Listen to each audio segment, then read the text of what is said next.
at the top of the leaderboards kind of right now, has the edge over Griffn. However, Griffn really reminds me of Crumsion specifically, bringing Dragon, bringing his own flavor of decks into a new tournament. We haven't really seen him before. He reminds me of how Crumsion got started into all of this, so I think this matchup's going to be really fun.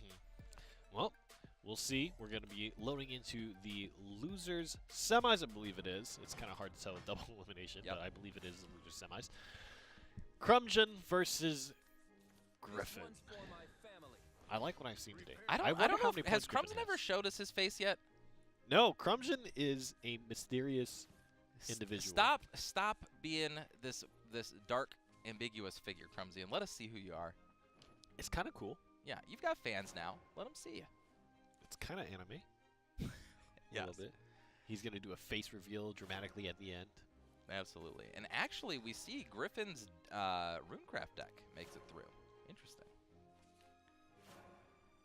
Yeah, letting Runecraft through is not something that happens a ton. We saw it happen for the Jordude every time because it was Burn Runecraft. Yeah. People aren't afraid of that deck anymore. It won. It did. I mean, it can win. It did win a very, very tough matchup with a very low percentage. Yeah. Off the back of a good call on Jordude's part, but not in the tournament no mo. Still rough. I'm really liking this Vengeance Blood deck. Unfortunately, we know that against a tilting at windmill style deck, it can just lose fast. It doesn't. It really seems to hinge upon. Well, this is interesting. He also has Sahak Wheel. Oh, I think this is the one that we saw. This is the neutral. Oh, right. This is the neutral blood. This is the neutral. It just looks a lot like a Vengeance Blood. He has a few kind of. I mean, he really only is carrying some of those cards that are the exceptions, right? Right. The Saburas, the Emeraldas, which is actually growing more popular. The Emeraldas, I think, have been a big include for these Vengeance lists. I mean, Emeralda is just, if you're playing Bloodcraft and you're not playing Emeralda and or Scarlet Sabura, I almost want to say they go hand in hand. I think they're crazy. They're both like two of the highest value cards in the game right now. Yeah.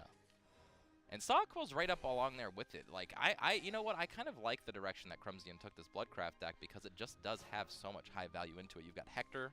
We've talked about how valuable that is. Sawquill, super valuable. Israfil, great. Phantom Cat, great. Emeralda, great. Sprue, great. Really hard to fault any of the card choices in this deck. Blood has a lot of very, very good cards. I think a lot of its issues, especially that we've seen today, is kind of putting them together at the right times. Sure. Oh! Gets the big 4 off the Every Happy time. Pig and the Hector. Those Every are not bad cards to draw. Not bad. Phantom Cat, when Phantom Cat hits you for 4, you just want to punch your opponent in the face. He's like, why? I know you have Bloodcraft cards in your deck. Draw 'em. Not fair. Oh, 4 boy. damage is, like, Hector especially. Like, you go, like, Hector into Phantom Cat and you just deal 7 while literally not even having to attack your opponent. Like, you just feel so about it. Now, you will mill 1. And I think options are the biggest thing that any Bloodcraft deck wants. You always want options. But I think this is a perfect opportunity. Right before turn 10, you can play a Hector. You don't need to, because you know that the likelihood of some kind of a weird Queen of the Dread Sea combo is very unlikely with the amount of cards that Griffn has and the fact that Crumsion's still at 20. So you don't need a Hector here. But if you're not Hectoring here, what do you do here? Do you just play a Happy Pig? Smash face? I think probably risk mitigation and scenario just says just do the Hector. Yeah. I mean, Hector's not a bad play. It's just thinking about, like, okay, if my opponent does play a Bahamut, what's my response? I have plenty of Emeraldas to back up, so dealing the extra damage here makes sense. It means that draw effects like the Phantom Cat off the top are just a lot better. They can win the game a lot faster, things like that. So I like it. Doesn't go with the Bahamut here. Okay, well, this will be a question of if Griffn can heal himself out. And remember, I think Griffn is not playing the tilting version. He actually is going full control and building in options to fight against tilting. So this is going to be a grindy game, and Crumsion really wants to avoid that as much as he can. Interested to know why he opted for card draw there when he already has a full hand of stuff to do and didn't play the Bahamut, but again, this is a very real question. I wanna like have a discussion with Dragoncraft players. When you get to 10 first, why are you afraid to play your 10 drops? Why? Why you do this? Well, why you do this? Especially if you have multiple turns before they have good options to respond to it. Yeah. It just lowers the possibility of them actually answering. And I guess the fear, right, I guess that's a very gut level check. The fear is that you use your options and you don't have them in the late game. But also, you use those options, and how often is it that they'll have back-to-back opportunities to clear that out? Right, that's the real thing. Like, when you're playing Dragoncraft and you excel into the 10 play point arena, the longer you don't play your endgame stuff, the longer they have to equal you out in play points, and then what advantage did you really gain this game? That's, I mean, it's a question I'm going to continue to ask until I understand it. This is a tough spot. Emerald is so dangerous here, especially with board control inside of Crumsion. It makes you feel like you have to do something like play a Bahamut, but that's not going to save you, right? No, Bahamut will save you, but it's not like the best play you can make, right? It's definitely not. It would have been the best play maybe a couple turns ago. Yeah. Now, he still would have used Emeralda, but getting all of your opponent's Emeraldas out of hand before you get them into Vengeance is still pretty good. You can evolve the Israfil over this now. The change stat makes that a possible play. Or you can just play Sahaquil Israfil. Yeah, that works too. Get that 2 damage in. And then it just becomes a question of Hector closing it out. Now, the Sybil will heal you out of that Hector range, but you're living on that really, really thin line. And right now, Hector is not alive, like active, and if he does use the Saha into the Israfil, then it won't be active next turn either, unless he draws some cards. Yeah. Time for fun and games. Okay. Witness the power. Huh. Such a tedious game. Not sure about this evolve. Huh. Don't know what it's trying to accomplish. Perhaps if my opponent plays a Sybil and wants to evolve it can't finish something off. Israfil evolve. We'll still leave it. Yeah, I don't know about that one, Crumsion. I don't know about that evolve. I will play a song Can't say I like that one. Yep. Lowers the Haka's cost a little bit there. So 7 health. So here's something to note also. We've noticed a lot in these winning decks that they have the tech cards, right? We've seen Fall from Grace be in a couple of Crumsion decks. We've seen it in, of course, Griffn, a newer player, is adding these tech cards to their deck, and they're doing well with this. Yeah. Man, it really feels like Crumsion is now just going backwards in time. You know, he was so close, and every turn that passes, he's getting further and further away from Yeah, I mean, his he goal. had it, I still don't understand, there's not much else he could have done this game, but using that Evolution Orb was kind of funky. I don't know why he did that. I know, in his mind, he's thinking, you know, what's the best play against me? Sybil. I don't want to play something that he can just Sybil evolve over. So I might as well make it bigger, but, in the long run, you're not really net gaining any advantage out of it. Especially knowing the lack of card advantage in his hand, you know, there's not. You're going to be going into the long game, right? And not having that evolution for something like an Israfil later in the game might come back to haunt him. This turn's got to feel amazing for Griffn. Doesn't look like it feels amazing. He looks like he's falling asleep over there, but this definitely feels good. He knows he's conserving energy because he knows what his deck does. Yeah. He's like, this is going to take a while. He's set to cruise. You know, you don't sprint a marathon. That's true. When you know that it's going to go to 20-plus turns. Gotta This hold is some Griffin's back. advantage. Yep. He understands. Gotta hold some back. Fighting is so sorrowful. All right, busting out the Israfil here. All must Man. come to an end. All must come to an end. Okay.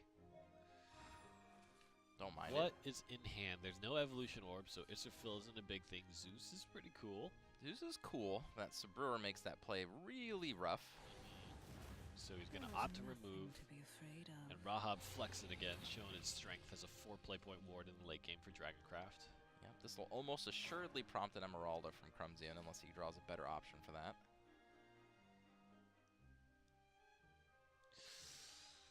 Yeah. I mean, I guess The he could dangerous transform, but nah. So the dangerous thing here is depending on how Crumsion sets up the board state, if Griffin gets too eager and does something like try to use Zeus to kind of swing face and have the ward be the protection, the fall from grace and the combo of being able to swing past all of a sudden could actually close the game out. It's very true. Now think about if Crumsion still had an evolution on a turn like this. He could Hector face, evolve over the Rahab, and then just go face, and then put Griffin down to 2, which would be very good. But Yes. honestly, this turn, I feel like you play Kai'Sa, you play Emeralda, get your opponent to 5, get yourself a follower that can't really be dealt with very easily. Still at 20. Yeah. All this game, I feel like Crumsion would have much more preferred things like Phantom Cat right now. Not only does that do damage for you, but it cycles through better and better options for yourself, which I feel like is desperately what Crumsion needs. Yep. Can't say I like that play either. The Israfil play didn't really net him any advantage, didn't gain him any health, didn't deal any damage. Yeah, and this is basically just a advantageous trade here for Griffin. Yeah, this is also, I mean, for Griffin, this is kind of a weird play too. I probably would have opted for the Sahagwil play over just playing out the Zeus, because now both of these cards are vulnerable. Yeah, and the Hector now becomes very high value. On Yep. the warfield, a shining helmet. The gods have been outrived. But at the same time, anytime this back and forth is happening, I feel like it's just better for Griffin. Honestly, I think it really just depends on the off-the-top stuff. I mean, this game could get closed out with just a couple Phantom Cats, you know what I mean? A couple Phantom Cats in a row could just deal another 8 damage, and then all Crumsion has to do is flick him, and then he falls over, you know what I mean? Like, Yeah. And again, like, Sahagwil Israfil is great. Wipes the board out. It's just so rough because you don't get the healing. yeah. Where are the Grimnirs at? That's all I'm saying, folks. Play Grimnirs in your deck. Grimnirs would be so effective on every Grimnirs. single one of these boards. Grimners would be absolutely amazing. His effect, I mean, four to the board is a lot. Drawing into more options. Not only that, but it puts a ward in play. Just stops attacks. And like you said, this game's going a little bit longer. Crumsion not getting his card draw that he needs. No more Phantom Cats being seen here. I think you're right. Griffin's just kind of keep running away from this game. Oh boy. This Rahab, by the way, is just there. Yep, doing the work. Now, of course, Griffin does have to be careful with setting Crumsion to Vengeance because that can activate Emeralda. and Which you can get a lot of changes the spike dynamic damage. of the game a lot. Mhm. Which is interesting. I don't know how it would have played a few turns back, but certainly, I mean, that's the difference between winning and losing, right? If he had an Emerald that could both clear and swing, I think this game would have been over. But then he would be in Vengeance and Dahaka was there, and, you know, who knows, right? I know, that's right. There's a Phantom Cat, but this is a dicey turn to play Phantom Cat. I think Hector has to be played. Shining helmet. Goes for the removal as well instead of the face damage. Okay. Basically trying to outgrind Dragon, which is kind of rough. Yeah, we've seen Rune do it. And there's no evolution orbs here. Keeps drawing those Sahagwils, though. These Sahagwils have been savior for Griffin. Yeah. Is being able to reset the board, maintain the Sahagwils or the Israfils in hand. There's the Vengeance. Was that the right choice? Yeah, I mean, I don't see a 5, way 7, 7, 2. that Crumsion gets out of this. I mean, he can play the Emeralda and clear off the other Sahagwil. But then how does he actually finish Griffin off is the question. He needs to go for the board play here. He has to. The Dahaka is there, which is going to close it out, I think. Yeah. There's no way to actually clear the board, Yep. and Dahaka is going to end things. Yeah, nothing he can do. I really think it hurt him that he didn't find a Phantom Cat in all those turns. Not having the Phantom Cat earlier, using the Evolution Orb kind of for no reason. I think those are the big two things that hurt him. I also think another thing that he could have done is use a Transform on a ward earlier to get more damage in to try to end the game with an Emeralda, but he just never took advantage of being aggressive against Griffin. Yeah. Like, as soon as it got to the end game, he just started playing right into Dragon's hands, which is just trade back and forth, and whoever has the last thing standing that's big wins. Yep. There's the Dahaka, and as best as Crumsion could, tried to play around the options, but Griffin is going to present lethal, putting him 1 game up, leaving just a rune deck left, and I'm very interested to see what Crumsion thinks about his options here. Yeah, yeah. I need to see this. Griffn looking pretty good. I like it. I like the way that he's been playing. I think he's really like, it's almost like he's taken a blast from the past, right? He's just playing Dragon, as it were, against things like the Control Blood meta. You know? Right. Yeah. He's just like, I know how to play the end game. I'm completely fine. Feels good. All right. The Bloodcraft deck up to bat again. Let me warm up for a Oh, he's playing that guy. Prepare for Erasmus, the best, the bestmus. Isn't Erasmus like a name of an artist? I don't know. Probably. Is that right? I'm not much of a like popular culture guy. What kind of an artist? Like a musician. Oh, definitely don't know. You too? I thought you meant like a cartoon artist or something like that, Erasmus. I'm not sure. All I know is that he's my second favorite old guy in Shadowverse. Oh? Your first one being Levi? Of course. Yeah. He's got a great voice line. All right.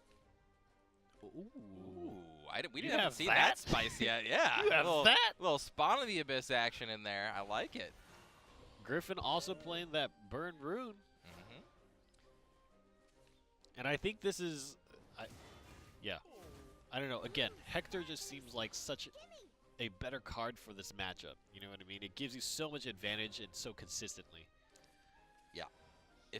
Honestly speaking, I feel like they almost have to be a little careful with how they print neutrals in the future, because if they make them a little too good, Yeah. the There's neutral no cards reason are to just a not little go too for good. that Yeah. synergy. You know? I mean, we've seen it before, right? When it was a little too good, you had like Faria into Alice and Goblin Leader, and it just felt insane.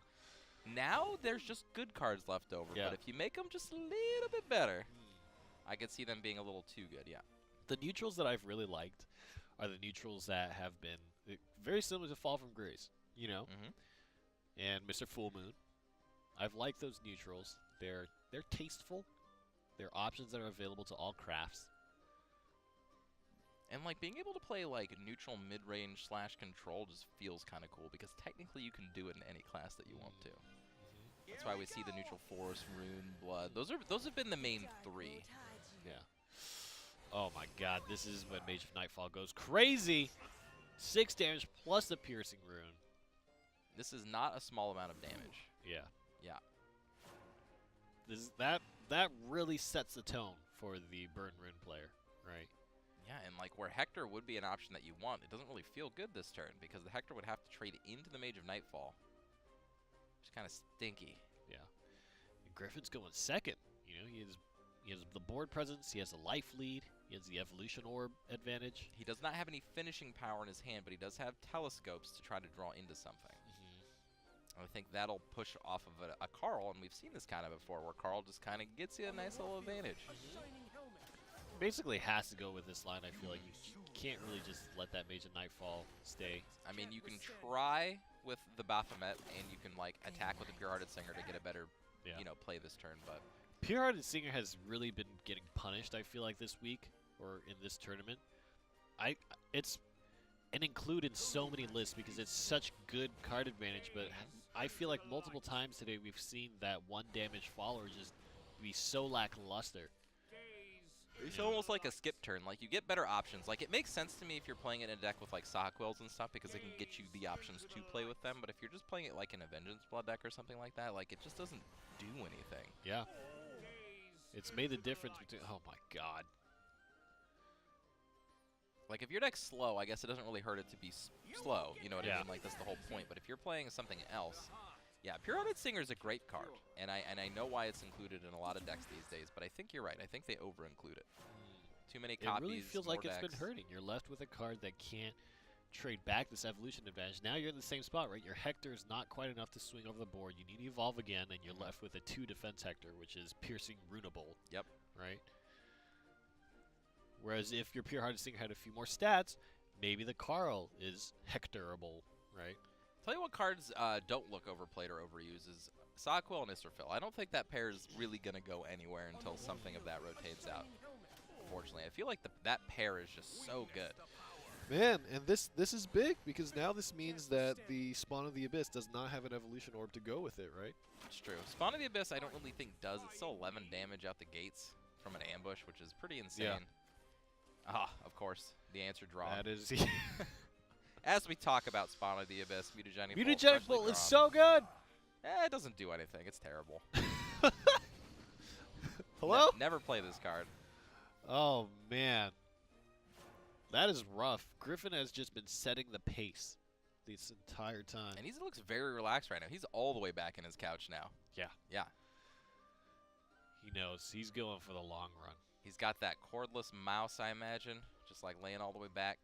Mom, meatloaf. What the heck? Griffin. Yeah. Okay. Doing anything he can to try to get back in here. Oh, it's just so rough. Your opponent's at 20.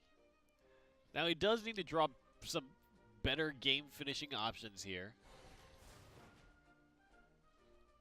It's definitely not looking good for Crumsion. No, it's not. Does this give him the opportunity to Abyss? Abyss is really one of the only cards that you can kind of come back from this deficit. Yeah. I think that's probably what you go for. You probably spawn of the Abyss. You don't have any evolution orbs. You have Sabrur for the instant healing on the next turn. I think you kind of have to, but then you're going to get Mutagenic Bolted. If you're Griffin, you automatically do that, right? Yeah. You automatically bolt this Spawn of the Abyss. You take no chances with that card. Yeah. I do think that these next two turns are kind of a common thread. You don't want to flood the board, right? Because that just makes the Mutagenic Bolt plus the Spawn of the Abyss even more worth it for Griffin. Yep. But he does go for that. I like the healing options here, too. Yes. Getting those happy pigs online is never bad. Oh, draw. Make a picture. Oh, God. No, not like this, Exo. Oh, if he plays a Mutagenic Bolt here. Yeah, this is scary.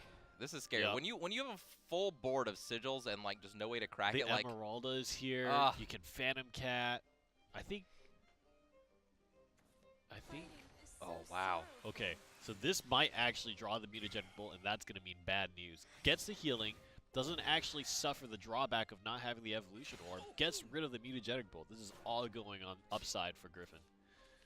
Oh, no! Gets a backup This is the anyway.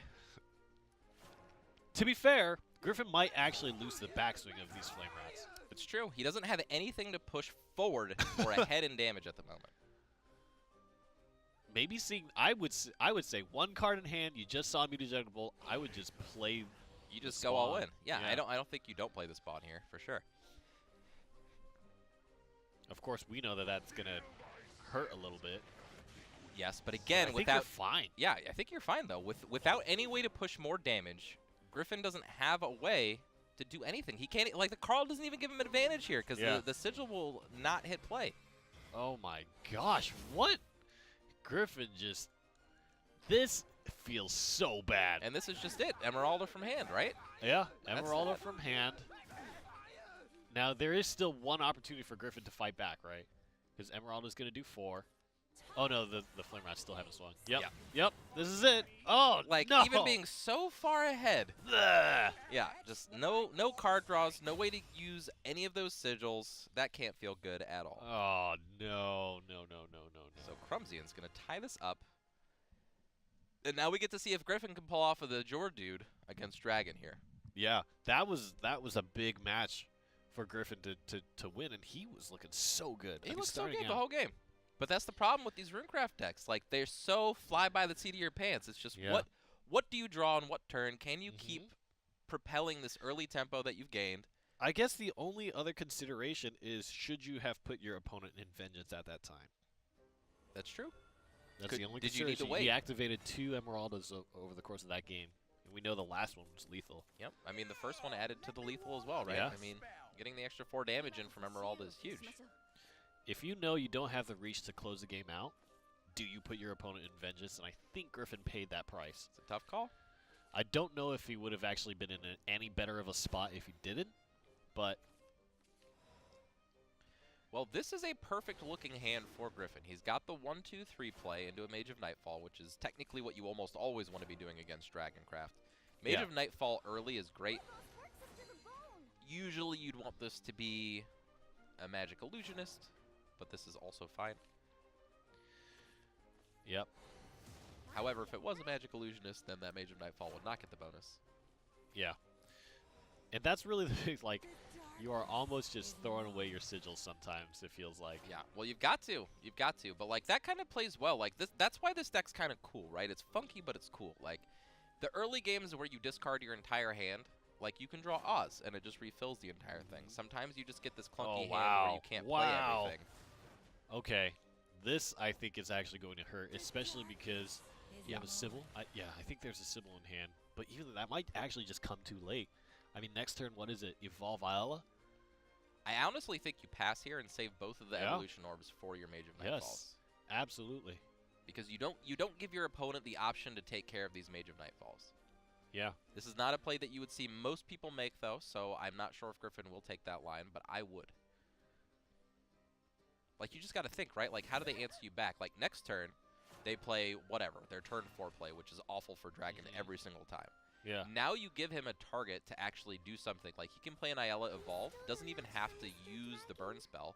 Yeah. Or could use the burn spell and just get tempo back on you. Yeah. Even if it was on the next turn, like, evolving your Luriel instead of the Mage of the Nightfall, you could ping face, swing the Luriel the trade, and then double Mage of Nightfall swing in. And then how do you deal with it if you're Yeah. Dragon? Especially if you're going into, like, your Fervor turn or your Sybil turn. Really hard to deal with multiple threats at the same time. And you would have done about the same amount of damage because, again, your card got removed, right? Yep. So. Yep, it's the same thing. Better utilization of Ambush.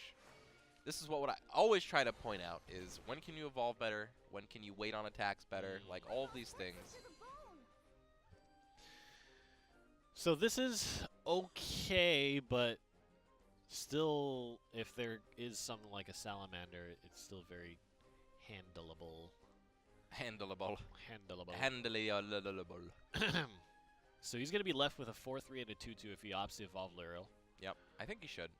Honestly speaking, I don't. Now that I think that, no, I don't. Just go all in with the Mage. Yes, it gets wiped by a Breath of the Salamander, but so does your board anyway. Yeah. And I don't think you care about your opponent's 4 damage here. If anything, you want that follower to stay in place so you have more targets for the Mutagenic Bolt. That is a good point. That is a good point. But Griffin is not on that line. It's just all these extra points of damage, right? So, like, you know, I don't know how much extra damage he could have gotten had he played the way that we were talking about, but at least 1 more damage this game. Would have traded with the Sybil too. Yep. That's true. But Master Mage Levy here next turn is perfectly fine. Yep. Evens out the board, and any bit of healing can be the difference between kind of... Oh, wow. Okay. Yep. I like this play. Okay. All right. I'd probably save that. Yep. Yep. I like it. I like it. I like it. So within the next 2 turns, I think Griffin needs to close it out. Yeah. Doesn't have a lot of time left.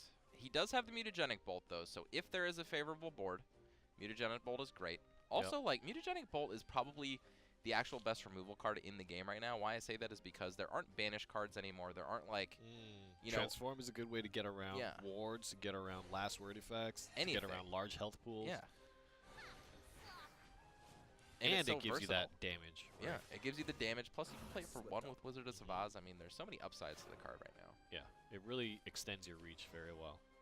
Ooh, a Carl for a card draw, perhaps. I suppose the Halo Golem here for six more damage.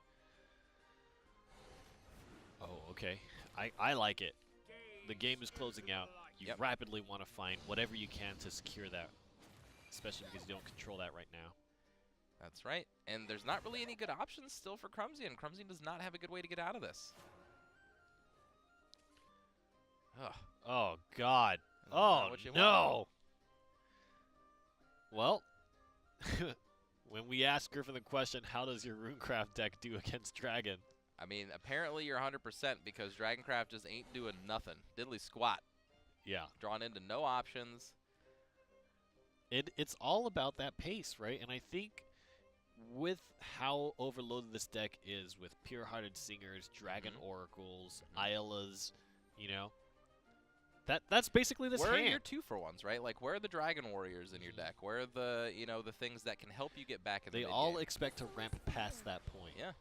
And they all hope to have the Saha Isra every single time. Oh, man, the Israfil just arriving, too. No Wrath Drakes either. Yeah. I remember that card being a huge player in anti-aggro metas before, and we don't see any of those anymore. And this just hurts. The more cards you play, the more targets for Mutagenic Bolt. Yeah.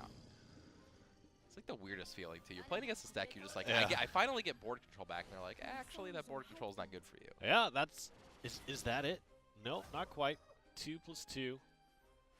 No Evolution Orb. Very, very close, though. Very close. He probably will save that. I don't see Yeah, a I would reason. hold it. Holy magic is safe. Just play out your hand. And unfortunately, you know, I think these... If he had that one more point of damage, right? If he had optimized his damage just a little bit more. That's what we're talking about. Every Game point of would've been damage over. matters. All right, let's see what options Crumsion can have. We mentioned 2 more turns. This is where Crumsion starts to construct a method to come back in. No Evolution Orb, so it's going to be tough to put that down that Israfil. Yeah, I mean, he does have the Ouroboros, though, so he can clear... Well, Remember, he needs to keep below a certain amount of followers because Mutagenic Bolt makes that's this. right. Plus, this is a perfect turn for Magic Illusionist. Very hard to deal with that, yeah. Honestly, Saha Isra... It might be over, right, with the Magic Illusionist? well, Saha Isra can deal with this.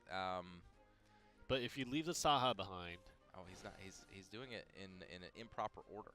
He can still deal with the board here, but he gets less damage to face, so he's not doing anything to further his chance to win here. Yeah. He's He's just just preventing looking to himself stay from alive. dying. Yeah. This will pop the Sigil, take down the Carl. The Isla can go into the Magic Illusionist, leaving just 1 card on the table. Which is not bad.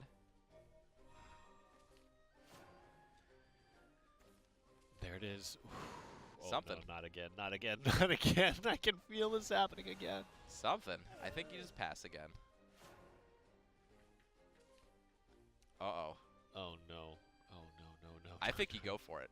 I think you Queen of the Dread Sea into Israfil and Ouroboros, and you just swing for the fence. Gosh, that 4 I'm a points monster, of though. healing. It's so big, especially in this scenario. He needs something like an Oz. 3? That's only 5. Yeah. It's not a bad 5, though. Oh, he He's just going did it. for it. So you save it, yep, and then you just try to win in 2 turns. This is another Israfil in hand. Oh, yeah. Oh, gosh. Is there the combo? Can you do it? He can do Ouroboros and the tilting. So that's... No. Tilting is the Dragoncraft card. Oh, So okay. you can do Israfil. Got it. So we can do... Oh, well, that definitely closes out, right? You can swing with the Flame Rats. You can swing with the Dread Sea. You can swing You with... can't Oh, you can't swing with Swing the with Dread the Sea. Dread Sea. You can swing with 10, the... 11, 12, gain 4. 8. I think that's still good 2, enough. I don't know why you wouldn't 10. do that. This is man, these tilting decks are crazy. Crazy! I mean, you could just play the Israfil here. That's not a bad line at all. But I mean, get that tilting in play. Get that damage in. Get the 2-turn lethal setup. Yeah. Here it comes. There we go, Crumsion. Here it is. Oh, my Oh. gosh. He keeps the Israfil and the Ouroboros. This is fine too. Yeah. Still just as dangerous. But this was the call out. I mean, the situation doesn't change. I think you still want the odds. I don't. Be but hitting your I second don't- mutagenic? Well, he already played 2 mutagenics. Oh, did he? Yeah, I don't think there's a 3rd one in the deck. Uh-oh. Uh-oh's right. That might be it. Oh, God! No! Not again! 2 times in a row! And Crumsion. It's interesting because a lot of people are going to talk about these late game cards just did not work in the favor of Griffn. But the question remains, what if you had optimized your early game damage just a little bit more? He had the win had he dealt 1 extra damage on that turn that he mutagenic bolt. This is exactly what we're talking about. In a deck where your main goal, and this goes for anything from neutral blood to burn rune craft to any aggressive strategy that you're running, If you do not optimize your turns to deal the most amount of damage in the smallest amount of time, you will lose to a deck that goes over the top of you. It's just going to happen. There were so many turns, though, that he could have top decked something to win that.